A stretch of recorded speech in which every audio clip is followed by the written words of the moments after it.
माजी मुख्यमंत्री रमेश पोखरियाल निशंक यांच्या मुलीला 4 कोटी रुपयांचा गंडा घालण्यात आलाय। चित्रपटामध्ये रोल देणार असं सांगून तिची पैसे उकळवून फसवणूक करण्यात आली आहे। या प्रकरणी आता 2 निर्मात्यांविरोधात गुन्हा दाखल करण्यात आला असून हे प्रकरण नेमकं काय आहे आपण पाहूयात। आरुषी निशंक ही हिमश्री फिल्म्स प्रायव्हेट लिमिटेडच्या माध्यमातून चित्रपट निर्मिती आणि अभिनय क्षेत्रामध्ये काम करते। तिच्या घरामध्ये 2 अज्ञात निर्माते आले आणि त्यांनी स्वतःची मिनी फिल्म्स प्रायव्हेट लिमिटेड चे संचालक असल्याची ओळख करून दिली। ते आंखों की गुस्ताखी या नावाचा चित्रपट तयार करत असल्याचा त्यांनी दावा केला।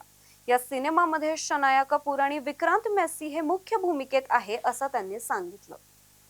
मानसी वरुण वागला आणि वरुण प्रमोद कुमार वागला यांच्या कंपनीने यापूर्वी विक्रांत मेसी आणि राधिका आपटे यांच्या अभिनीत फॉरेन्सिक या चित्रपटाची निर्मिती केली होती।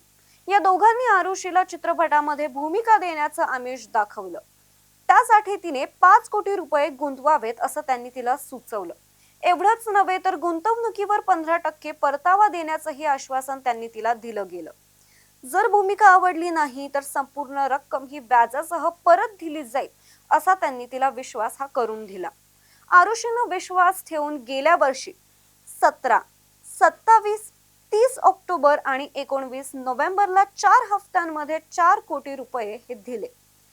चित्रपटाच्या शूटिंगला सुरुवातही झाली। सोशल मीडियावर चित्रपटाबाबत पोस्टही शेअर केल्या गेल्या। मात्र या सगळ्यामध्ये आरुषीला अंधारामध्ये ठेवण्यात गेलं। या सगळ्याबद्दल आरुषीने विचारपूस केल्यावर तिला त्यांनी ना पैसे परत केले ना चित्रपटामध्ये काम दिलं।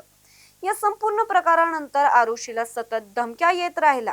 इतकंच नव्हे तर तिच्या वडिलांनाही खोट्या प्रकरणामध्ये अडकवण्याची आणि जीवे मारण्याची धमकीही देण्यात आली असा आरोप हा आरुषीने केला असून या प्रकरणी आरुषीने शहर कोतीवाल पोलीस ठाण्यामध्ये गुन्हा दाखल केलाय।